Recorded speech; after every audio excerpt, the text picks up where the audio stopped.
Comme vous pouvez le voir, j'ai choisi donc le pluriel pour témoigner de cette pathologie, car elle est complexe et hétérogène, et donc on m'avait demandé de parler de l'endométriose, mais j'ai préféré commencer en travestissant donc la demande, en parlant des endométrioses. Donc une petite introduction pour voir un petit peu de quoi on va parler ce soir. On va parler de l'endométriose et donc de l'endomètre. L'endomètre, c'est la muqueuse qui tapisse la cavité utérine, qui est le lieu de nidation de l'œuf après la fécondation et qui disparaît en partie à chaque règle, donc qui accompagne les saignements au moment des règles. L'endométriose se définit comme la présence de tissu endométrial en dehors de la cavité utérine, c'est-à-dire de façon ectopique. C'est une maladie chronique, très hétérogène par son expression clinique et par ses localisations, et qui affecte environ 10 à 15% des femmes en âge de procréer.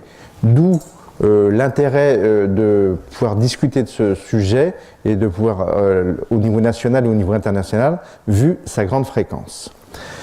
Ça atteint à peu près 25% des patientes qui consultent pour une infertilité.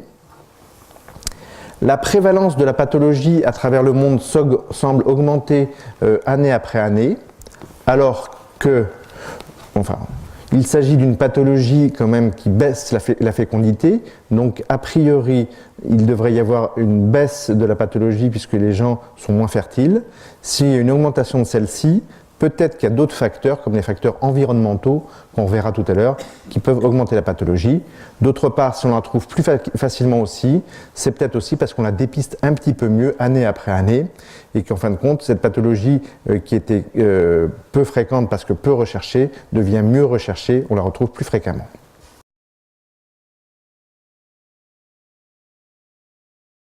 Les femmes qui sont atteintes d'endométriose consultent le plus souvent pour des douleurs pelviennes, donc au niveau du ventre, du bas-ventre, des organes génitaux internes, de façon chronique.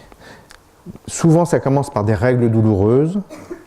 Parfois, ce sont des rapports sexuels douloureux. D'autres fois, ce sont des douleurs au moment de la miction, parfois lors de la défécation, en fonction des localisations. L'autre cause qui peut faire consulter la patiente, ça peut être l'infertilité, ou parfois la découverte d'un kyste ovarien lors d'une échographie. De temps en temps, en fonction des localisations, ça pourrait être des crachats sanglants qui vont être rythmés par le cycle.